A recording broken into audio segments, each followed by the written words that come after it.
नमस्कार दोस्तों, मेरा नाम विशाल प्रजापति है और हमने पिछली कक्षा में एनटीपी मतलब राष्ट्रीय शिक्षा नीति के बारे में पढ़ा था 2020 वाले, जो हाल फिलहाल में अभी रीट के द्वारा नए पाठ्यक्रम में जोड़ा गया है। उम्मीद है पिछली वीडियो आपको बिल्कुल पसंद आई होगी और ज्यादा से ज्यादा आपको शेयर की होगी। हम चाहते हैं कि हमारी वीडियो जो सफल मतलब हमारी मेहनत आपके लिए सफल बने, इसलिए हम अपने वीडियो को आगे बढ़ाते हैं।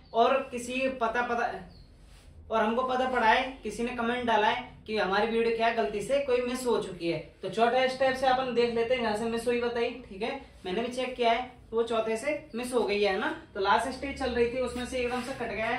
तो अपनी 5 मार्क देखो मैं फॉर्मेट में आपको कल समझा चुका हूँ, उम्मीद है बखूबी आपको समझ में आ गया होगा। इससे जस्ट आज क्लास करेंगे, इसके बाद एमसीक्यू की तैयारी करेंगे, मतलब आज जो प्रश्न बन के आएंगे। ठीक है, तो उसको प्रश्न के बारे में बाद में देखेंगे। देखो एनईपी नेशनल एजुकेशन पॉलिसी, ठीक है, इसकी फुल फॉर्म हो जाएगी। ठीक है, नेशनल एजुकेशन पॉलिसी 2020। ठीक है, नीति को पॉलिसी को लेते हैं। शिक्षा का फॉर्मेट, ठीक है, शिक्षा देने का फॉर्मेट मैंने कल आपको समझाया था 5 3 3 4। ठीक है, 5 में 3 और 2 3 प्लस 2 कर देंगे। इसमें 3 साल के लिए है ना, इसमें 3 साल के लिए विदेशी वगैरह, विदेशी भाषा सिखाना और आंग्ल भाषा सिखाना वो इनके अंतर्गत आ जाएगा। 6वीं क्लास में अपने को बच्चों को क्या दे देंगे, इंटर्नशिप, जिसका क्या मिलेगा, सर्टिफिकेट। और 5 वर्ष तक बच्चा क्या है, पेपर देगा। कैसे, खेलता कूदता है ना, मतलब पेपर नहीं देगा पहले से, मतलब दूसरी क्लास तक जब तक बच्चा आएगा 6 साल तक का, तो उसमें क्या वो बस खेलेगा, खेलने कूदने पर और शिक्षा पर ध्यान दिया जाएगा केवल उसके। और ये समझा दिया। इसके बाद मैंने आपको फॉर्मेट समझा दिए, फॉर्मेट में जिसमें से अपन 3 स्टेज अपनी कंप्लीट हो चुकी हैं। ठीक है, अपनी लास्ट स्टेज बच रही है, इसको देख लेते हैं, जिसका नाम है सेकेंडरी स्टेज, माध्यमिक शिक्षा। ठीक है, अपना ये पूरा जो पैटर्न है स्टेज का कितने वर्ष के लिए, 3 से लेकर के 18 वर्ष के बच्चों के लिए है। और ये प्री स्कूल से स्टार्ट होकर के 12वीं कक्षा तक चलने वाला है। ठीक है, तो चौथा सेकेंडरी स्टेज में देख लेते हैं। इसमें इसको 4 वर्गों में बांट दिया है। ठीक है, 4 वर्गों में देखो 4 वर्ग का डिवाइडेशन किया है, जिसमें से ये केवल 4 वर्ग सीधे ले लेंगे अपन। ठीक है, मार्कर अपना कहाँ है, देखो ये रहा। तो इसको अपन 4 वर्गों में बांटेंगे। ये 4 साल का है ना, ठीक है, 4 वर्ष का सीधा इसमें बढ़ जाएगा। कैसे, 2 का जरूरत नहीं है। इसमें आप देख रहे होंगे 4 कक्षाएं जोड़ी है, 9वीं 10वीं 11वीं और 12वीं। इसमें बोर्ड के क्या कर दिया है, बोर्ड में सबसे पहले इसके अंतर्गत बोर्ड की जो शिक्षा है, बच्चे के अंदर क्या भय होता है, डर होता है, उसको समाप्त करने के लिए माध्यमिक बोर्ड ने क्या किया है, देखो मतलब जो इसका बोर्ड है 10वीं, चलो आगे देख लेंगे। उन्होंने क्या है, बच्चे के जो हाफ जैसे अपना एग्जाम लगता है, तो बच्चा क्या है, बोर्ड के जब बोर्ड में एग्जाम देता है तो वो डरता है कि वो फेल नहीं हो जाए, कि उसके सामने कोई नई चुनौतियां में अगर वो पेपर देने जावे तो उसके अंदर अलग से घबराहट होती है। उसी ऐसी समस्या को ध्यान में रखते हुए, ठीक है, नई नीति के द्वारा एनईपी 2020 राष्ट्रीय शिक्षा नीति के अंतर्गत ये सुनिश्चित किया है कि बच्चों को क्या है, मतलब साल में 2 बार एग्जाम हो जाएगा, 10th 12th वाला है ना, बोर्ड के माध्यम से।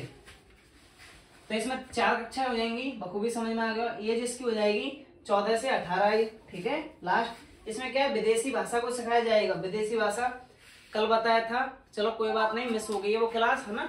तो इसमें क्या है, विदेशी भाषा सिखाई जाएगी। देखो आप चाहते हैं भाई हम विदेश जाके कार्य कर रहे हैं, ठीक है, बाहर जाके कोई काम कराएं, वहां से रुपए कमाएं, या हमको अपना बिजनेस वगैरह जो भी चीज करना है, तो अपने को क्या है, फॉरेन की इंग्लिश या कोई भी अपने को एक्स्ट्रा भाषा चाहिए। ठीक है, जैसे आजकल देख रहे होंगे कि कॉमन एक सब्जेक्ट हो चुकी है, सब्जेक्ट नहीं, एक विषय बनती जा रही है जिसका नाम है इंग्लिश। हर जगह इसका अपना भावत्व जमा लिया है। ठीक है, छोटा से छोटा बच्चा इंग्लिश बोलता है, घर में भी वो बोलेगा ना चम्मच दे दो, चम्मच नहीं, वो बोलेगा स्पून दे दो। तो ट्रेंड बदल चुका है। ठीक है, तो ऐसी चीजों को देखो, उनके लिए सब क्या है, सरकार ने ऐसी चीजें ध्यान में रखी है।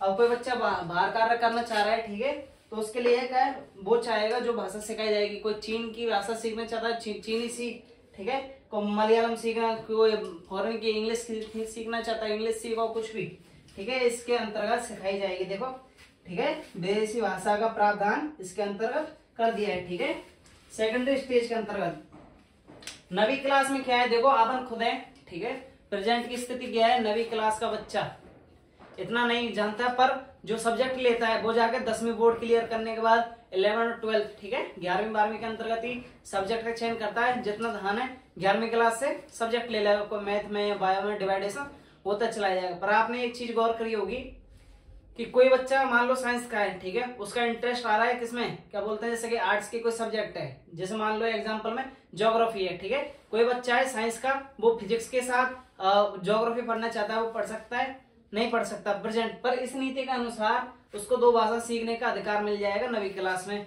वो कोई अपनी सब्जेक्ट चुनेगा, उसके साथ कोई भी विषय ले सकता है, ठीक है।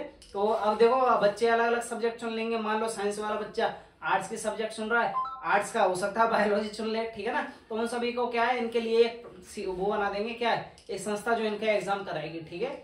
उसको आगे जानेंगे, फिलहाल इसको देख लेते हैं। 9वीं कक्षा में बच्चा विषय चुन लेगा और उसके बाद क्या है, वो रिसर्च, ठीक है, रिसर्च को बढ़ावा देगा। इसका उद्देश्य क्या है भाई, विदेशी भाषा सिखा रहे हैं, बच्चे का चयन करा रहे हैं 9th क्लास में, क्यों, इसका सीधा सा कि बच्चा पढ़ेगा लिखेगा, ठीक है, उच्च कक्षाओं में जाएगा, मतलब कि कॉलेज वगैरह का स्तर क्लियर करेगा और उसके बाद वो क्या करेगा, रिसर्च के लिए वैलिड हो जाएगा। कोई साइंटिस्ट वगैरह बनना चाहता है, कुछ भी उसके लिए बन जाएगा, ठीक है। ये है इसकी छोटा सा प्रोसेस, आप देख सकते हैं, उतार सकते हैं बखूबी। फिर बढ़ते हैं, इसी के साथ अपना जो फर्स्ट चैप्टर वाला कॉलेज थी, है ना, फर्स्ट जो अपनी क्लास थी जो गलती से मिस हो गई, वो यहीं समाप्त होती है। फिर बढ़ेंगे अपन आज के नए टॉपिक की ओर, ठीक है।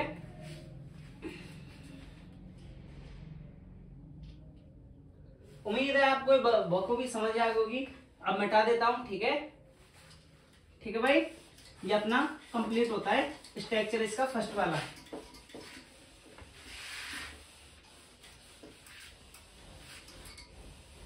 अब आप सोच रहे होंगे उसमें टच क्यों नहीं कर दिया फर्स्ट वीडियो में। देखो ऐसा होता है, यदि हम उस वीडियो को मर्ज करें, ठीक है, तो मर्ज करने में सबसे बड़ी बात ये होती है कि पहली बात क्लास का समय निकल जाता है, वो वीडियो मर्ज नहीं हो पाती है। अगर एक साथ जोड़, मर्ज का मतलब एक साथ जोड़ना, अगर हम जोड़ के बनाएं तो उसमें कोई ना कोई कट लग जाएगा, गलती से इससे वीडियो मिस हो जाएगी। इसलिए जो वीडियो कट गई है, पहली बात आपने देखा फर्स्ट क्लास से अपने 2 भागों में, टेक्निकल इशू के कारण 2 भागों में बढ़ चुकी है। मैं नहीं चाहता कि वो बार बार 3-4 टुकड़ों में बदल जाए, उसका टॉपिक क्लियर ना हो, जिससे अपने क्या है, जो होते हैं ना स्टूडेंट, वो क्या समझते हैं कि इन पर आता नहीं है, गलती से काट देते हैं, ऐसा नहीं है। पर इसके लिए हमने क्या है, उसको अलग से, मतलब 2 वीडियो गलती से बन गई हैं, उनको तो 2 सीधा अपलोड कर दिया है, ठीक है, ऐड कर दिया अपने टेक्निकल वालों ने, और इसको क्या है, मैंने इसमें ही ऐड कर लिया है, ठीक है, अपने पास ही हो जाता है। तुम भी जान रहे हो टेक्निकल इशू है, कुछ भी हो सकता है, पर तकनीक तो यार कभी खराब हो सकती है, ठीक है ना।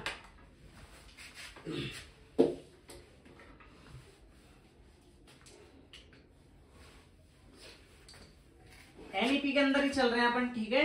अपना फर्स्ट टॉपिक क्लियर हो चुका है। इसमें पढ़ेंगे आज अपना, ठीक है, इसमें अपना टॉपिक हो जाएगा, इसमें अपना टॉपिक क्या हो जाएगा, टॉपिक का नाम हो जाएगा उच्चतम शिक्षा, ठीक है, जिसको अपन शॉर्ट में बोलेंगे उच्च शिक्षा, हाई एजुकेशन। और हाई एजुकेशन आप समझ रहे होंगे, जब अपन 12वीं क्लास तक उसमें पुराने विषय में बात कर चुके हैं, तो उच्च शिक्षा हो जाएगी कॉलेज स्तर पे, ठीक है, मतलब ऊंचे स्तर की।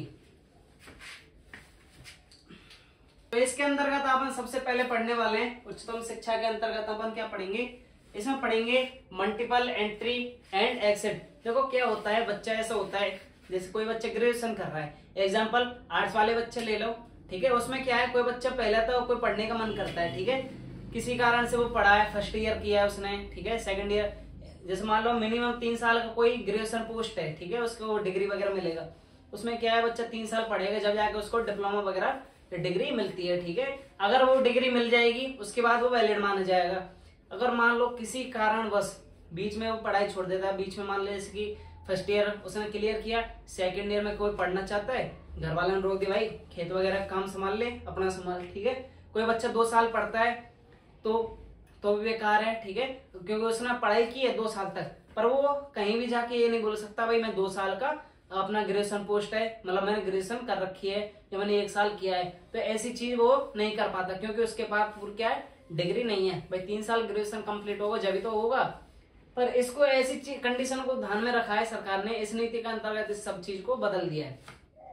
पहली बात इसने क्लियर बोल दिया कि भाई तुम कभी आओ और कभी जाओ, इसका मतलब सीधा है बच्चा कभी भी एडमिशन ले सकता है। जैसे भाई उसने फर्स्ट ईयर आज किया है, ठीक है, इस साल कर दिया, वो चाहता है भाई मैं इसको पढ़ाई को छोड़ दूं, बाद में कभी चालू कर लेंगे, ठीक है, जैसे 1-2 साल बाद वो चालू करता है, तो ये नहीं है कि उसको फर्स्ट ईयर में लिया जाए, अपनी ये नीति चल रही है नई के अनुसार, ठीक है। बच्चा उसको क्या है, जैसे कि फर्स्ट ईयर कर लिया तो उसके बाद वो सेकंड ईयर में वैलिड माना जाएगा। अगर वो एडमिशन का भी दोबारा लेगा उसके अंतर्गत, ठीक है, एंट्री लेता है किसमें, एजुकेशन के अंतर्गत कॉलेज स्तर पे, तो वो सेकंड ईयर में लगा जाएगा, ना कि फर्स्ट ईयर का एग्जाम देगा। उसकी एक साल ऐसे बचेगी। मान लो किसी ने 2 साल का कर रखा है और उसको मतलब 3 साल की अपनी बीए वगैरह चलता है, ठीक है, बैचलर ऑफ आर्ट्स, ठीक है, ये डिग्री 3 साल में मिलती है। अगर मान लो 2 साल किया है, ठीक है, इस नीति के अंतर्गत अगर 2 साल किया है और तीसरे साल में अगर वो बाद में आता है, जैसे 1-2 साल छोड़ के आता है, तो ये नहीं है उसको सीधा फर्स्ट ईयर में बैठा दिया है। सीधा इसमें क्या होगा कि बच्चा आएगा और तीसरे साल में बैठेगा और उसमें क्या करेगा,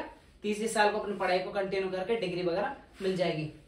अब बस इसमें थोड़ा सा पैटर्न बदल दिया है कि भाई फर्स्ट साल पे कुछ और मिलेगा, किसी से पहले सर्टिफिकेट मिलेगा, 2 साल पर डिग्री वगैरह मिलेगी, डिप्लोमा मिलेगा, 4 साल तक वो वैलिड हो जाएगा रिसर्च के लिए, ठीक है। तो ये वाला पोस्ट है, इसका देख लेते हैं फंडा क्या है। सबसे पहले बहुउद्देशीय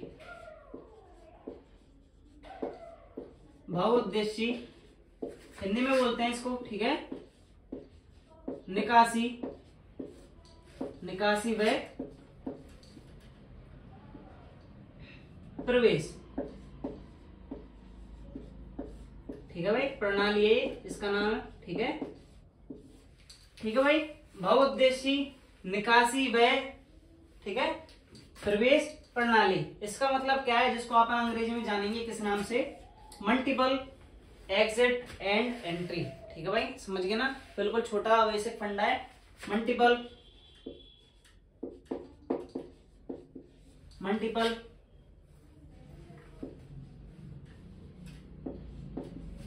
एग्जिट एंड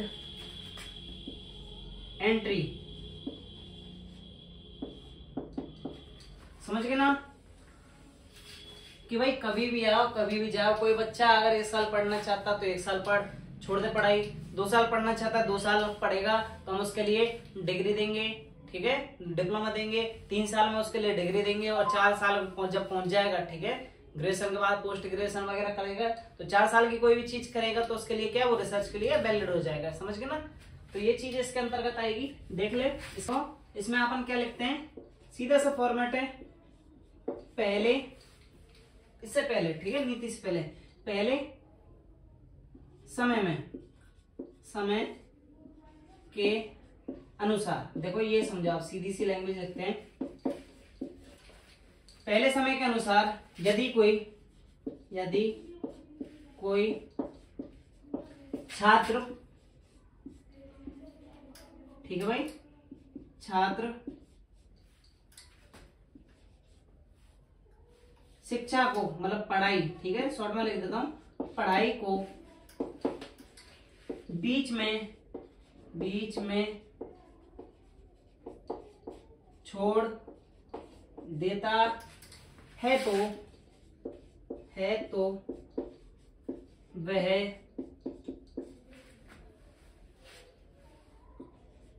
उस क्षेत्र के लिए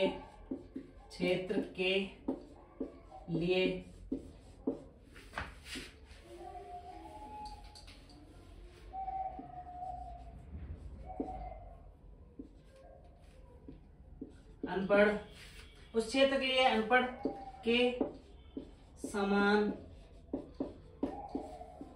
हो जाता है। देखो सीधा सा फॉर्मेट यही है। मैं आपको ये पिछली बार भी ये चीज समझाई थी कि भाई कोई बच्चा है, ठीक है, कोई बच्चा ने बीच में पढ़ाई छोड़ी, ठीक है, पढ़ाई करते करते, ठीक है, बीच में उसने पढ़ाई छोड़ दी है बिल्कुल, ठीक है, किसी कारणवश, चाहे घर वाले का प्रेशर हो या समाज का कोई भी चीज हो, ठीक है, पढ़ाई छोड़ देगा और बीच में अगर वो उसके पास कोई डिग्री नहीं है तो वो क्या है, पढ़ते हुए भी, ठीक है, वो पढ़ रहा है पर उसके हिसाब से वो क्या है, एक तरह से देखा जाए किसी में ना फॉर्म भर सकता ना कुछ कर सकता है, तो वो अनपढ़ के समान है, ठीक है, तो अनपढ़ के समान हो जाता है। तो इसी को सरकार में ध्यान में रखते हुए नई नीति के अंतर्गत क्या किया है, देखो बस ये देख लेना, ये तो इसके अंदर में लिखना है, ठीक है। चलो इसमें ही बढ़ा देता हूं, ठीक है। एनईपी 2020 समझ गए होंगे। एनईपी क्या है, राष्ट्रीय एजुकेशन पॉलिसी, मतलब राज्य एजुकेशन राज्य एजुकेशन पॉलिसी के अंतर्गत, सॉरी नेशनल एजुकेशन पॉलिसी के अंतर्गत क्या आएगा, जिसका हिंदी अर्थ है राष्ट्रीय शिक्षा नीति 2020, ठीक है, के अनुसार छात्र, कोई भी छात्र है, ठीक है, छात्र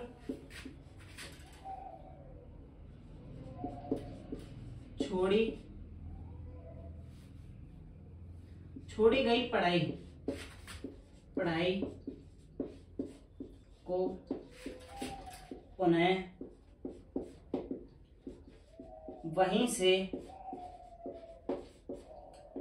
शुरू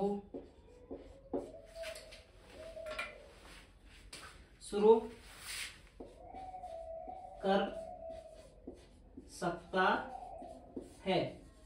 समझ गए होंगे शायद, मुझे उम्मीद है आपको ये चीज बिल्कुल बेसिक समझ में आ गई होगी, क्योंकि मैंने आपको ये चीज क्लियर करा दी है पहले, ठीक है भाई। तो देखते हैं आगे, इसमें आगे क्या होता है। इसके अंतर्गत कुछ मुख्य परिवर्तन किए हैं प्रणाली में, तो देखो वो परिवर्तन क्या है, यहां लिख देता हूं, मुख्य परिवर्तन। इसके अंतर्गत मुख्य परिवर्तन किए हैं, देखो क्या परिवर्तन किया गया है, केवल 4 परिवर्तन किए हैं, सीधे सीधे मोटे मोटे तौर पे देख लेंगे अपन, ठीक है, बाद में लिख लेंगे। पहले देखो, पहली साल में अगर कोई बच्चा पहली साल मतलब 1 साल पढ़ाई करेगा, ठीक है, तो 1 साल पढ़ाई करेगा तो उसके लिए सरकार क्या देगी, इस नीति के तहत सर्टिफिकेट देगी, सर्टिफिकेट, ठीक है भाई, सरकार उसको क्या दे देगी, सर्टिफिकेट। भाई आ बेटा आ कि तू हमारे पास 1 साल पढ़ाई ले, सर्टिफिकेट ले जा, तो इससे क्या है, उसको सर्टिफिकेट मिल जाएगा, वो ये क्या है, शिक्षित हो जाएगा, किसी भी क्षेत्र में फॉर्म वगैरह कुछ भी डाल सकता है। ये नहीं है कि वो वैलिड नहीं है, अब वो वैलिड है, ठीक है। दूसरी बात, अगर किसी बच्चे ने 2 साल पढ़ाई की है भाई, 2 साल, ठीक है, तो 2 साल पढ़ाई की है, तो उसके लिए हम दे देंगे यार डिप्लोमा, ठीक है भाई, 2 साल के लिए हमने डिप्लोमा दे दिया, सरकार दे देगी। 3 साल अगर कोई लगातार पढ़ाई करता है तो उसके लिए हम क्या दे देंगे, अब डिग्री, ठीक है। अब सरकार उसके अंतर्गत क्या दे देगी, डिग्री दे देगी, ठीक है। चौथे साल लास्ट आता है 4 साल में, अगर 4 साल कोई बच्चा लगातार पढ़ाई करेगा स्टडी, तो उसके लिए सरकार अब क्या देगी, रिसर्च के लिए वो क्या आ जाएगा, बैलेट, रिसर्च के लिए योग्य है, ठीक है भाई।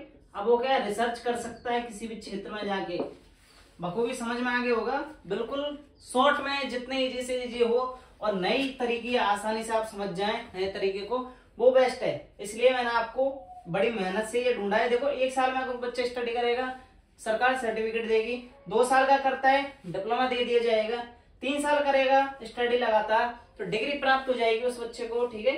4 साल करेगा तो रिसर्च हो जाएगी, ठीक है, रिसर्च के लिए वो वैलिड हो जाएगा, ठीक है। ये समझ में आ गया होगा। बढ़ते हैं आगे की ओर, ठीक है, बढ़ते हैं आगे की ओर। ऐसे ये पॉइंटों को जानेंगे, इंपॉर्टेंट पॉइंट है सारे, थोड़े गौर करके चलना है, ठीक है। मुझे उम्मीद है आपको याद करने की भी जरूरत नहीं पड़ रही होगी, सीधा एक बार में ही समझ में आ गई होगी। बस कोशिश करो कि आप पहले इसको एक बार समझो, ठीक है, उसके बाद नोट्स बना लो, ठीक है। तो नोट्स में क्या होता है, अपन साथ साथ नोट्स बनाते हैं तो अपना टाइम भी वेस्ट होता है, अपने को वीडियो रोकनी पड़ती है और साथ में कोई चीज समझ नहीं आती है। अगर हम कोई चीज पहले समझ जाएंगे और दोबारा अगर हम उसको नोट्स बनाएंगे तो अपन क्या वो शॉर्ट में जल्दी आ जाएगी याद, ठीक है।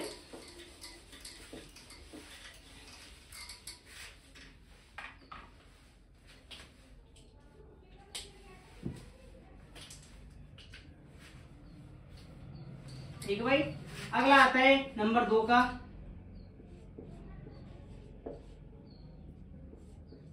एकेडमी बैंक ऑफ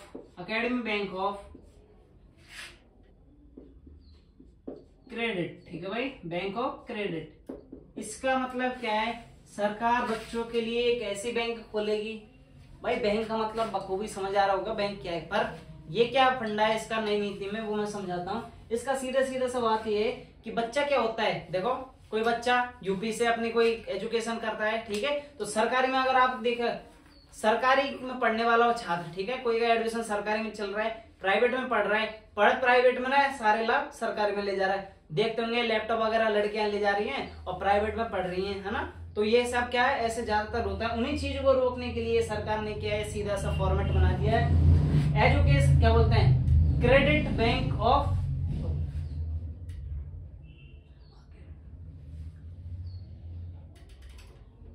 ये हो जाएगा, मिस्टेक हो गई, ठीक है, अकेडमी,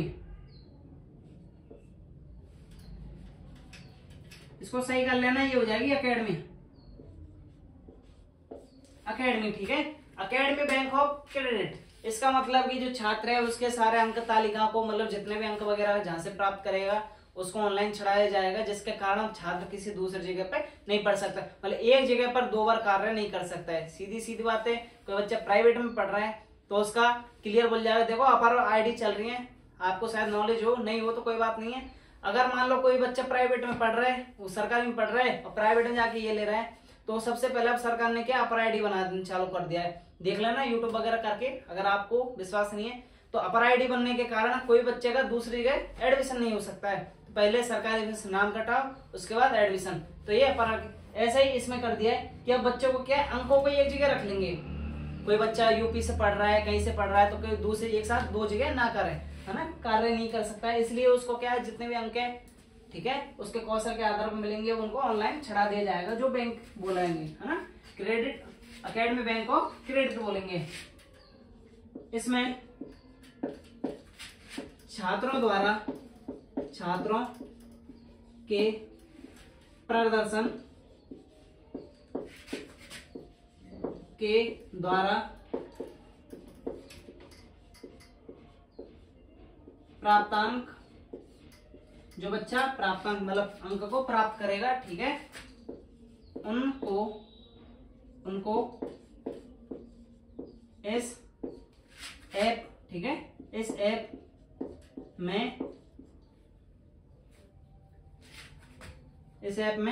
ऐड को सही लिख लेता हूं, ठीक है, अंग्रेजी में लिख देता हूं जिससे कोई दिक्कत ना हो, ऐड कर लिया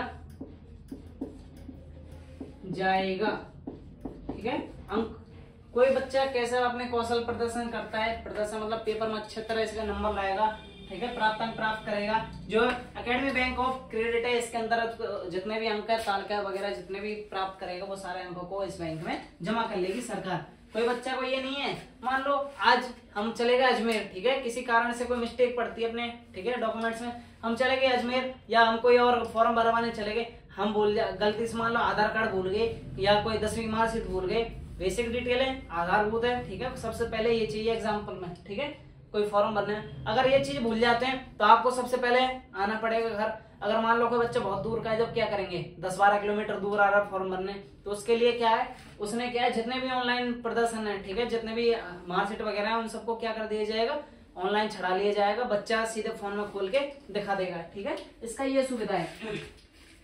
इसके बाद आता है 3, पहली बहुउद्देशीय योजना हो गई, ठीक है। इसके बाद तीसरे पे आ जाता है अपना क्या, तीसरे पे आता है कैट, कैट समझ रहे होंगे, बिल्ली, बिल्ली नहीं है, ठीक है, इसकी फुल फॉर्म हो जाएगी कॉमन एडमिशन टेस्ट।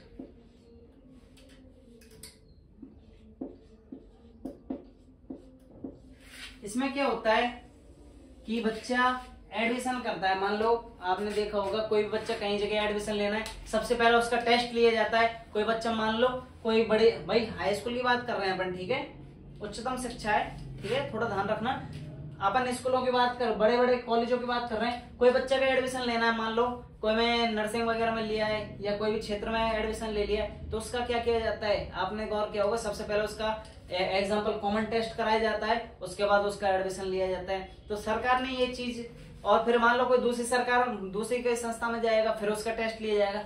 सरकार ने ऐसी ही चीजों को ध्यान में रखते हुए इस टेस्ट को खत्म करने के लिए राष्ट्रीय परीक्षा संस्था बना दी है, जिसके अंतर्गत सीटेट का CAT है ना, कैट वाला पेपर होगा, कॉमन एडमिशन टेस्ट, उसी के आधार पर सीधा एडमिशन ले लिया जाएगा। ये नहीं है विश्वविद्यालय वाला एडमिशन के लिए टेस्ट दे रहा है, विद्यालय में अलग दे रहा है, प्राइवेट स्कूलों प्राइवेट कॉलेजों में अलग दे रहा है, ऐसा नहीं, सबको समाप्त करने के लिए ये चीज कर दिया। और इसको कराने वाला NAT, ठीक है, नेट हो जाएगा। इसको देख लेते हैं।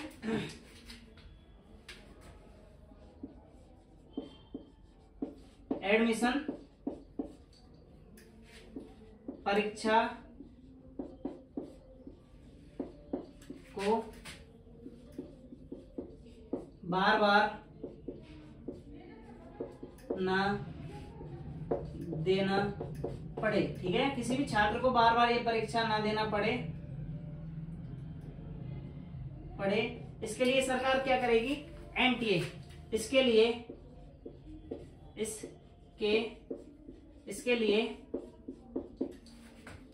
नेट NAT, ठीक है, नेट, जिसको अपन क्या बोलेंगे, किस नाम से जानेंगे? राष्ट्रीय परीक्षा, टेस्ट का मतलब परीक्षा होता है, ठीक है, राष्ट्रीय परीक्षा एजेंसी, ठीक है, ये हो गया। ये देखो थोड़ा सही कर लेना, मिस्टेक है, थोड़ा सा उल्टा लिख दिया है, ठीक है। NTA, सॉरी, NTA नेट नहीं है ना, NTA राष्ट्रीय परीक्षा एजेंसी के द्वारा क्या लिया जाएगा, के लिए थोड़ा मैच कर लेते हैं। एडमिशन परीक्षा को बार बार ना देना पड़ेगा, इसके लिए NTA द्वारा टेस्ट, या जिसको अपन परीक्षा बोलेंगे, परीक्षा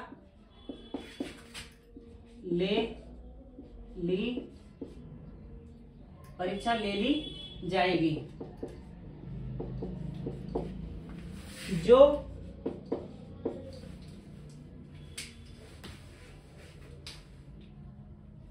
जो सभी विश्वविद्यालय, अगर मान लो कोई विश्वविद्यालय या कोई केंद्र का विद्यालय, केंद्रीय विद्यालय हो, कौन सा? विश्वविद्यालय, ठीक है, केंद्रीय विश्वविद्यालय हो, चाहे कोई वो हो राज्य, ठीक है, राज्य विश्वविद्यालय, समझ रहे हैं भाई, चाहे वो राज्य हो, केंद्रीय हो, कोई सा भी विद्यालय हो आदि, ठीक है, हो,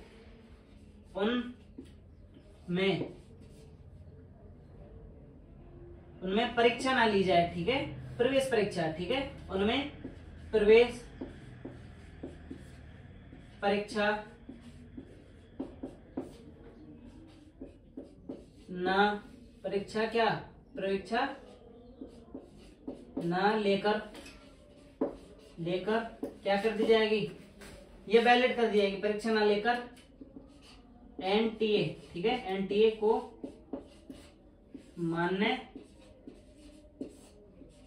मान्यता देनी पड़ेगी, ठीक है भाई। थोड़ा मिस्टेक आ रहा है, ठीक है, अपने मार्कर में इसको चेक करता हूँ थोड़ी देर में। देखो ये क्या है, नेट का मतलब होता है कॉमन एडमिशन टेस्ट, एडमिशन की परीक्षा, मतलब कोई बच्चा एडमिशन लेगा, ठीक है, उसके लिए परीक्षा देता है, ठीक है, तो परीक्षा बार बार ना हो या बार बार ना देना पड़े, इसलिए NTA राष्ट्रीय परीक्षा एजेंसी का गठन कर दिया है, ठीक है, के द्वारा परीक्षा ली जाएगी। कॉमन ये परीक्षा ले ली, ठीक है, नेट लिएगा, उसको लेने वाला ये NTA हो जाएगा, ठीक है। जो सभी विश्वविद्यालय, चाहे कोई केंद्र का, राज्य का, एडिम्बा, प्राइवेट, कोई सा भी विश्वविद्यालय हो, कॉलेज हो, महाविद्यालय हो, उन सभी के लिए प्रवेश परीक्षा ना ली जाए, ठीक है, वो परीक्षा नहीं लेंगे, पर NTA की जो बनेगा, ठीक है, रिजल्ट, ठीक है, वो इसमें सब में मान्य हो जाएगा, ठीक है भाई। बढ़ते हैं 4 की ओर, एक बार देख लो आप इसको, आगे की ओर सबसे गजब और इंटरेस्टिंग चीज, अब वो देखते हैं इसमें क्या है। चौथे नंबर का पॉइंट, इसमें क्या हो जाएगा, विद्यालय का परिसर का गठन, देखो परिसर का, जिसका अपन सीधा सा फॉर्मेट जानेंगे। इसको मैं मिटा देता हूं सारे को, ठीक है, ये बार आप इन सबको देख लो। ये राष्ट्रीय भाई, ठीक है, राष्ट्रीय, ठीक है भाई।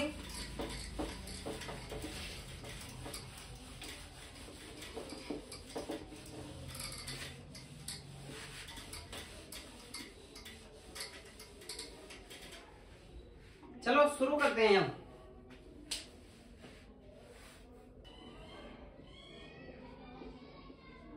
अंतरराष्ट्रीय राष्ट्रीयकरण, ठीक है। इस नीति में अंतरराष्ट्रीयकरण का गठन किया गया है। इसका मतलब मैं समझा देता हूँ क्लियर शब्दों में क्या है कि भाई विदेश का व्यक्ति अपने भारत में, ठीक है, विदेश का व्यक्ति अपने भारत में अपनी संस्था या कॉलेज वगैरह महाविद्यालय खोल सकता है। और ऐसे ही इसके अंतर्गत चल रहा है कि हमारा देश का व्यक्ति, ठीक है, भारत देश का व्यक्ति कहीं बाहर जाके अपना, जैसे कि बाहर जाके क्या है, कोई भी विश्वविद्यालय वगैरह खोल सकता है। देखो भविष्य में आने वाले में ये मत सोचना, एग्जाम्पल में, जैसे कि एग्जाम्पल, ठीक है, अपनी लगती है, जैसे कि आप सीधी सी बात समझो, जैसे कि ब्रज यूनिवर्सिटी अपनी MS, ठीक है, सीधी लिख देता हूं। जैसे मान लो ये सब जानते हैं जयपुर, ठीक है, जयपुर यूनिवर्सिटी है, ठीक है, जयपुर यूनिवर्सिटी है ये, जैसे कि मान लो ये जयपुर के अंतर्गत है, ठीक है। तो भविष्य में आगे जाने में वैसे हो सकता है जयपुर यूनिवर्सिटी, जयपुर यूनिवर्सिटी हो सकता है। कहां मिले आपको? ब्रिटेन में, ठीक है, ऐसा हो सकता है या ऐसा हो सकता है। एग्जांपल दे रहा हूं,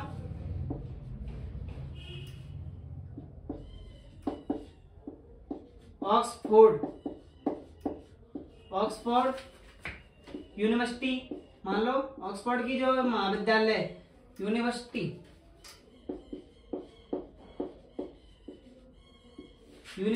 अपने भरतपुर में आया है, ठीक है, भरतपुर हो सकता है अपनी भरतपुर की, ठीक है, जो ब्रज यूनिवर्सिटी है, ब्रज यूनिवर्सिटी हो सकता है आपको मिले ये लंदन में, ठीक है।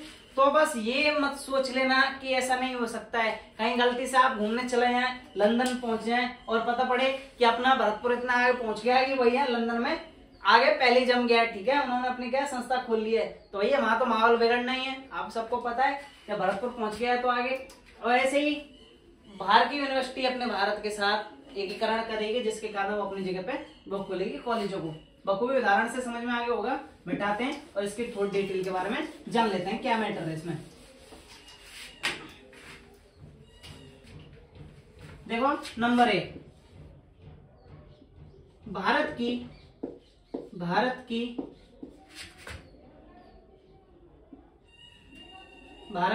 या भारत के, ऐसे लिख देते हैं, भारत के विश्वविद्यालय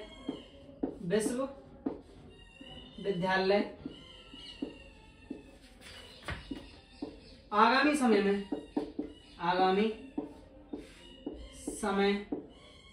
में इस अंतरराष्ट्रीय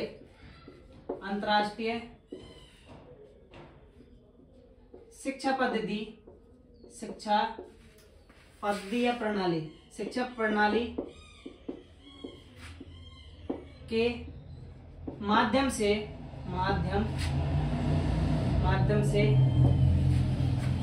विदेशों में अपनी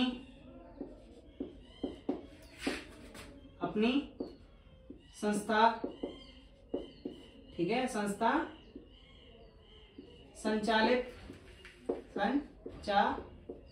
संचालित कर सकता है, ठीक है। यही बात बोलिए कि भाई कोई व्यक्ति भारत का हो, ठीक है, भारत का विश्वविद्यालय आगामी समय में, भविष्य में, ठीक है, अंतरराष्ट्रीयकरण शिक्षा प्रणाली जो NEP 2020 के अंतरराष्ट्रीयकरण आ रही है, ठीक है, NEP 2020 के अंतर्गत आ रही है, यह इसके माध्यम से विदेशों में, ठीक है, विदेश में अपनी संस्थाओं को संचालन कर सकता है। अगर सोचो इसने कर लिया तो फिर वो बाहर के भी आएंगी, ठीक है।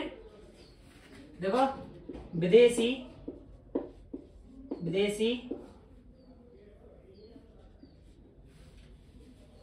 विदेशी संस्था, शिक्षा संस्था, ठीक है, विदेशी शिक्षा संस्थाएं, ठीक है, ऐसे लिख देते हैं, विदेशी संस्थाएं भारत में भारत में अपनी संस्थाओं का क्या कर सकती है, संचालन, संस्थाओं का संचालन कर सकती है।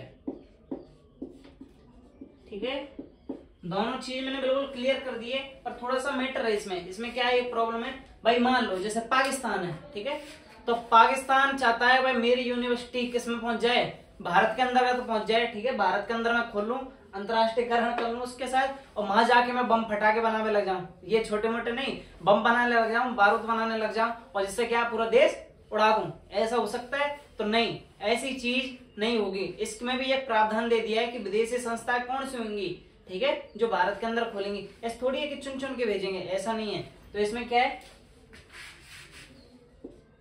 इसका प्रावधान देख लेते हैं। ठीक है, प्रावधान इसमें क्लियर बोल दिया है कि विश्व में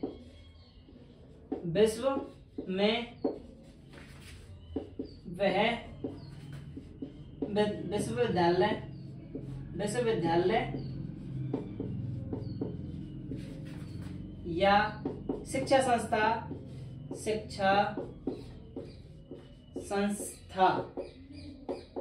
संस्थाएं भारत में खुलेंगी,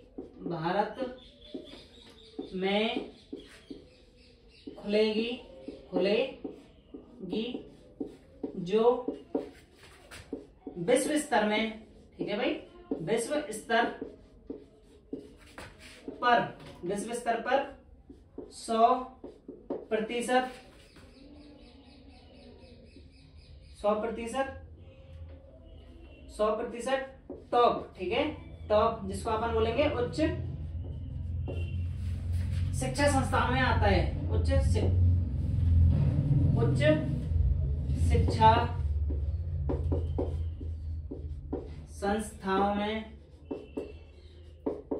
शिक्षा संस्थाओं में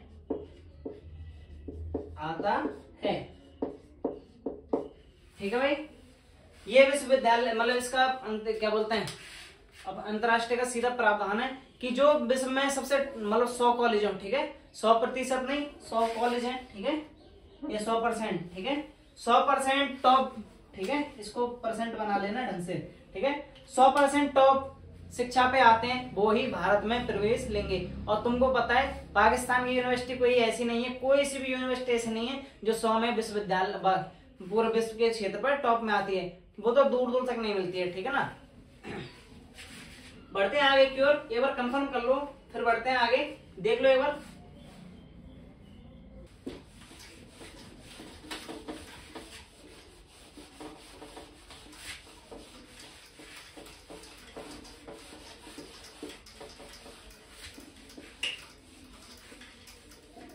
ठीक है भाई मित्रों, दोस्तों, भाई साहब टाइम ज्यादा हो चुका है, ठीक है, अपना लगभग टाइम ओवर चला गया है। मिलते हैं कल अगली क्लास में, अभी तक के लिए धन्यवाद। हमारी वीडियो को शेयर जरूर करें और सब्सक्राइब जरूर करके जाएं।